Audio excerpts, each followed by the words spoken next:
что кофе творит с печенью и организмом даже одна чашка. Любите кофе, но не знаете, как этот напиток влияет на ваш организм. Прямо сейчас мы раскроем все секреты, и у вас больше не останется никаких сомнений. Мы расскажем, как кофе влияет на каждый орган и, конечно же, на печень, так как этот орган один из самых важных в нашем организме. Скажем сразу, если вы не пьете кофе каждый день, то лишаете свой организм массы полезных веществ и микроэлементов. Многие считают, что кофе вредит здоровью, и употреблять его ежедневно не рекомендуется. На самом деле это не так. В умеренных количествах данный напиток способен творить чудеса, он наполняет зарядом бодрости и энергией, поднимает настроение на целый день. Однако до сих пор ведутся споры по поводу этого утверждения. Вы знали, что регулярное употребление кофе помогает снизить риск развития таких заболеваний, как сахарный диабет второго типа, болезнь Альцгеймера и даже некоторые виды рака. В первую очередь это связано с антиоксидантными свойствами, которые помогают защитить организм от накопления свободных радикалов. Выпив кофе утром, вы улучшите настроение на весь день. Кофеин стимулирует выработку гормонов эндорфинов и серотонина, которые отвечают за хорошее настроение и чувство удовлетворения. Поэтому умеренное употребление молотых зерен поможет поднять настроение и справиться с легкой депрессией. Снижается риск развития заболеваний сердца. Кофеин способен повышать артериальное давление в краткосрочной перспективе, но его регулярное употребление снижает риск развития заболеваний сердца, таких как инфаркт и ишемическая болезнь. Это связано с тем, что в зернах содержатся антиоксиданты и органические кислоты, которые благотворно влияют на сердечно-сосудистую систему, снижается риск развития патологии печени. Натуральный кофе помогает защитить печень от таких заболеваний, как цирроз, неалкогольная жировая болезнь, гепатит и рак. Регулярное употребление имеет накопительный эффект, поэтому чашечка бодрящего напитка будет очень кстати на завтрак. Более подробно о влиянии кофе на печень мы поговорим далее.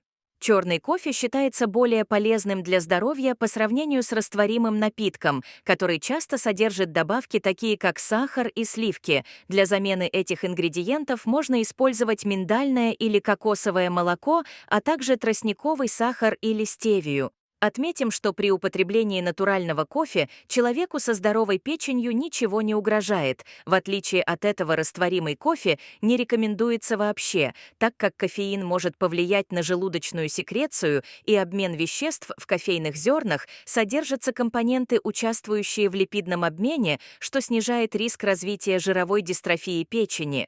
Кроме того, кофе способствует профилактике образования рубцовой ткани, содействуя быстрой регенерации органа.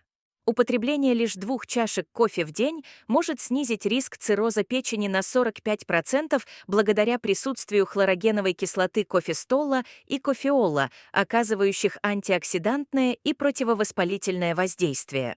При наличии определенных заболеваний печени перед употреблением кофе рекомендуется проконсультироваться с врачом. Кофе обладает желчегонным эффектом, стимулируя отток желчи, что способствует профилактике различных заболеваний печени. Он полезен при умеренном употреблении, так как улучшает отток желчи, увеличивая усвоение питательных веществ и улучшая общее состояние организма, также снижается вероятность образования камней в желчном пузыре. Регулярное употребление кофе влияет на нервную систему и мозг, улучшая когнитивные способности, реакцию, логическое мышление и снижая стресс. Положительные свойства кофе проявляются при употреблении от 1 до 2 чашек в день, при этом человек чувствует себя менее уставшим. Кофеин, попадая в кровоток, блокирует один из нейротрансмиттеров, увеличивая выработку дофамина, адреналина. Эти гормоны повышают уровень энергии, настроения и общую когнитивную функцию. Кофе оказывает мягкий слабительный эффект, ускоряя процесс очищения организма и выведения токсинов. Благодаря кофеину улучшается работа печени. Предотвращая интоксикацию, также доказано, что кофе ускоряет метаболические процессы, благотворно воздействуя на работу ЖКТ и помогает нейтрализовать негативное воздействие токсинов, поступающих в организм с пищей и алкогольными напитками. Натуральный кофе снижает риск развития болезни Альцгеймера на 65%. Это нейродегенеративное заболевание является распространенной причиной развития деменции у людей старше 60 лет.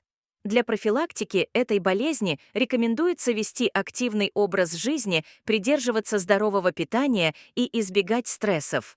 Кофе также полезен для занимающихся спортом, так как повышает физическую активность на 10% и способствует расщеплению жировых клеток. Кофеин стимулирует выработку желудочного сока, и врачи часто рекомендуют употребление напитка после сытных блюд. Горячий кофе усиливает слюноотделение, предотвращая появление неприятных ощущений. Важно избегать употребления кофе на голодный желудок, особенно при наличии патологии ЖКТ. При соблюдении умеренности кофе помогает наладить пищеварение и стул. Однако людям с гастритом и язвой желудка рекомендуется воздерживаться от употребления кофе, переходя на травяные чаи и какао. Вред и противопоказания кофеина связаны с его высоким содержанием в напитке. Неумеренное потребление кофе может нанести серьезный вред организму. Основным недостатком этого напитка является злоупотребление и превышение рекомендуемых доз, что может привести к подавленности, заторможенности и бессоннице. Рекомендуется употреблять кофе в умеренных количествах не более 3 чашек в день. В составе напитка содержатся дубильные вещества, которые могут истощать организм, поэтому необходимо принимать поливитамины или включать в рацион овощи и фрукты. Из-за сильного мочегонного эффекта кофе может вызвать обезвоживание организма. Недостаток воды в ядрах межпозвонковых дисков может усугубить грыжи и протрузии позвоночника. При постоянном употреблении кофе около 10% кофеина выводится из организма почками, что может привести к учащенному мочеиспусканию. Этот процесс повышает диурез и приводит к повышенной потере жидкости, нарушая обмен электролитов и минеральных соединений. Увеличенная частота и интенсивность мочеиспускания могут привести к нарушению обменных процессов и вымыванию кальция и натрия из организма, что может стать причиной образования камней в почках. Рекомендуется выпивать стакан чистой воды после каждой чашки кофе, чтобы восполнить водный баланс. Людям с предрасположенностью к сердечно-сосудистым заболеваниям необходимо быть осторожными в употреблении кофе. Учащенное сердцебиение может привести к различным осложнениям, таким как недостаток кислорода в сердечной мышце, гипертонический криз и аритмия в случае ишемической болезни сердца. Высокие дозы кофеина могут спровоцировать развитие инфаркта. Рекомендуется предпочитать маложаренный кофе, так как он содержит меньше вредных для организма смол и бензопирена. Также важно употреблять кофе днем, избегая его утром или вечером, и сразу запивать стаканом воды. Кофе, выпитый после 14-15 часов, может задерживаться в организме до самой ночи. Многие употребляют кофе не только по утрам, но и днем и по вечерам, даже не задумываясь над тем, какое действие кофе оказывает на сосуды и на весь организм в целом. Почему кофе влияет на сосуды? Кофе содержит такие вещества, как кофеин, теофилин и теобромин, которые расширяют сосуды, но в то же время и повышают выброс адреналина, который сужает сосуды. Вот такой получается парадокс, происходящий в сосудистой реакции. После употребления кофе сначала расширение сосудов, а потом сужение. Что можно сделать, чтобы ослабить возбуждающий и стимулирующий эффект кофе? Если уж совсем без кофе никак не получается, вы настолько заядлый кофеман, что без чашечки душистого напитка и жизнь не мила, то можно сделать следующее: употреблять кофе, из которого был удален кофеин. Тогда реакция на организм будет минимальной. Добавлять в кофе молоко, либо заваривать его с молоком, так как щелочная среда нейтрализует многие стимулирующие свойства кофе. Вместе с кофе рассасывать дольку лимона с сахаром или кусочек апельсина с корицей. Вот такие хитрости можно использовать, чтобы ослабить воздействие кофе на сосуды. Пейте кофе в разумных пределах. Если почувствуете отрицательное воздействие на организм, обязательно проконсультируйтесь с врачом. На этом завершаем сегодняшний выпуск. Мы постарались собрать в этом ролике максимально полезную информацию.